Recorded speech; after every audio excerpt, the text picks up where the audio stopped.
Welcome back to another day another vlog. कैसे हैं आप सब? उम्मीद करती हूँ बिल्कुल ठीक होंगे। तो गाइस यहाँ मैं बना रही हूँ अफ्तारी। सबने चीज़ें वगैरह कट करके दी हैं, सब मिलकर ही हम लोग अफ्तारी बनाते हैं। मामा भी हेल्प करती हैं मेरी, कभी कभी मैं हेल्प कर देती हूँ मामा की और कभी कभी मामा मेरी हेल्प कर देती हैं। आज का व्लॉग मेरा बहुत मज़े का है, मेरे व्लॉग एंड तक देखिएगा। अगर आप मेरे चैनल पर नए हैं, लाइक सब्सक्राइब और शेयर करना बिल्कुल मत भूलिएगा। तो अब यहाँ मैं बना रही हूँ अफ्तारी। ये मैंने आप लोगों को रोल और समोसों की फिलिंग तो पिछले व्लॉग में बताई थी कि किस तरह मैं करती हूँ। आप लोगों ने बल्कि बहुत पसंद भी किया था उस वीडियो को। तो ये वही रोल और समोसे बना के रखी हुए हैं, जस्ट फ्राई करने पड़ते हैं क्योंकि आपको पता है इतना अफ्तारी में टाइम नहीं होता, बहुत ही लिमिटेड टाइम होता है। तो यहाँ मैंने झटपट बना लिए हैं पकोड़े और मेरे पकोड़े हो गए हैं रेडी। और साथ रोल और समोसे जिनकी फिलिंग मैंने आपको पिछले व्लॉग में दिखाई थी वो मैंने जस्ट फ्राई करने थे, फ्राई कर लिए। उसके बाद यहाँ है चाइनीज़ पुलाव जो कि मेरी मम्मा ने रेडी किया है और पकोड़े मैंने बना लिए थे। चाट मेरी सिस्टर ने बना लिए थे। यूँ बहुत इजीली अच्छे तरीके से काम हो जाता है।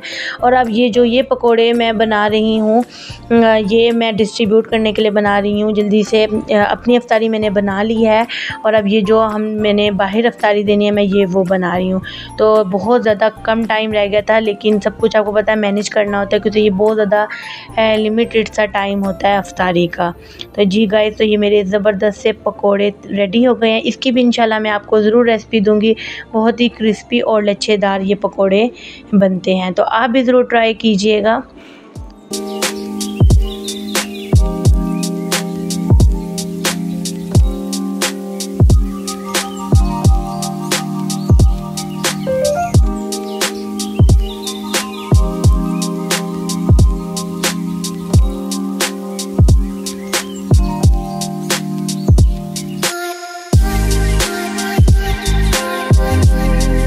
आप लोगों के रोज़े कैसे गुजर रहे हैं? गाइस मेरे तो बहुत ही अच्छे गुजर रहे हैं अल्हम्दुलिल्लाह।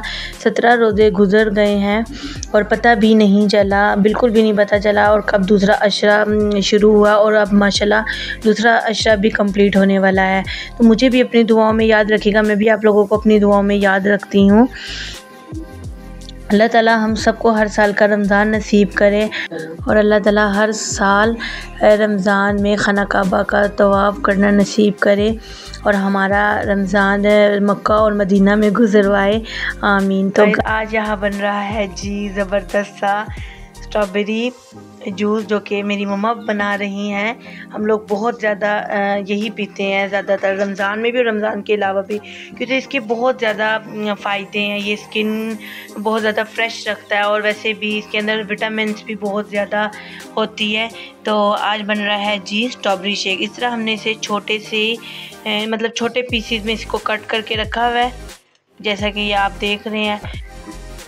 और इससे पहले ये उन्होंने बनाया है स्ट्रॉबेरी शेक, ज़्यादा सारा बनाया है लेकिन यहाँ मैंने अभी 1 ग्लास रखा है आपको दिखाने के लिए कि सबसे पहले उन्होंने स्ट्रॉबेरी शेक बनाया। अब वो बना रही हैं स्ट्रॉबेरी का जूस।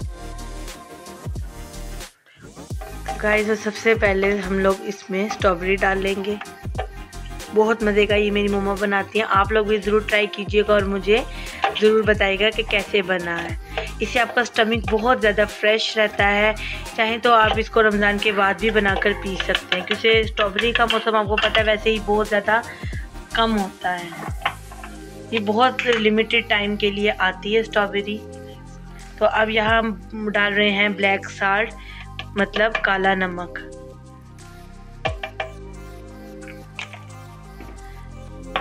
अब हम इसके अंदर डाल रहे हैं शुगर। 3 to 4 स्पून हमने इसके अंदर डाले हैं शुगर के और 1 से भी कम हमने डाला है इसके अंदर काला नमक, मतलब ब्लैक साल्ट। गाइस अब हम इसके अंदर वाटर डालेंगे जितना हमें वाटर की ज़रूरत है। अब हम इसको अच्छे तरीके से ब्लेंड कर लेंगे।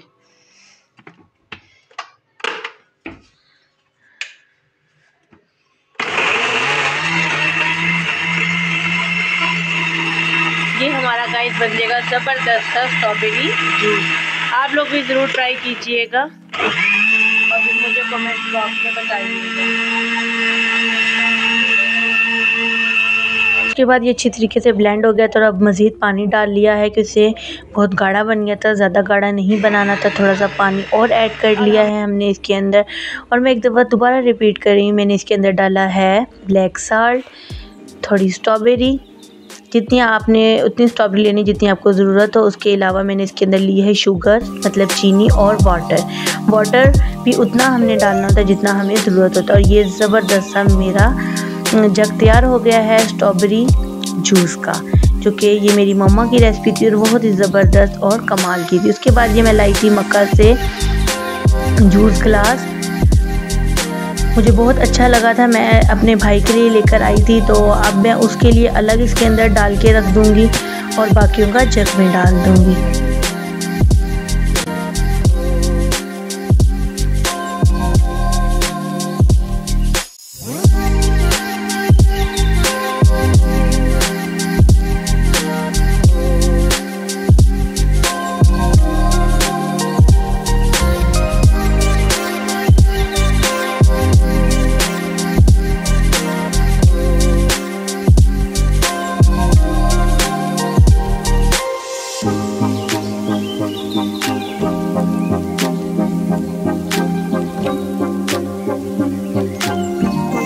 गाइस इफ्तारी वगैरह रेडी हो गई थी। तो साथ ही इफ्तारी में मेरी मम्मा यहाँ रोटी वगैरह बना लेती हैं, तो वो यहाँ रोटी बना रही हैं और साथ साथ मेरे थोड़े से पकोड़े अभी रहते थे। और यहाँ मेरी सिस्टर बना रही थी चाट।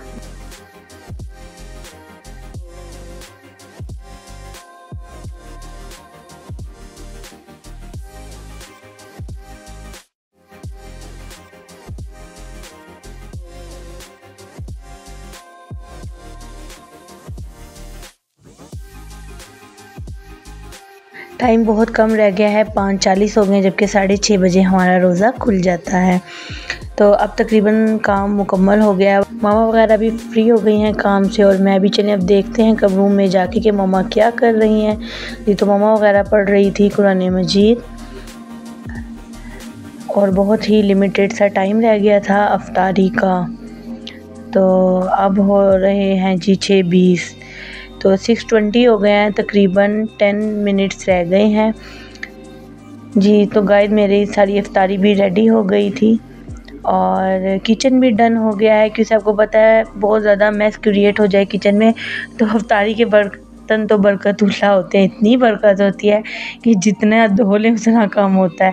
तो उससे पहले इफ्तारी से पहले हम एक दफ़ा किचन डन कर दें ताकि जो इफ्तारी के बर्तन हो वो बहुत ज़्यादा ना हो और कम हो, जो हमसे आसानी से धुल सकें। तो साथ साथ हम वॉश करते रहते हैं, मैं इफ्तारी बना लेती हूँ तो मेरी सिस्टर साथ साथ समेटती रहती है। तो हमारी ये हो गई है जी इफ्तारी डन।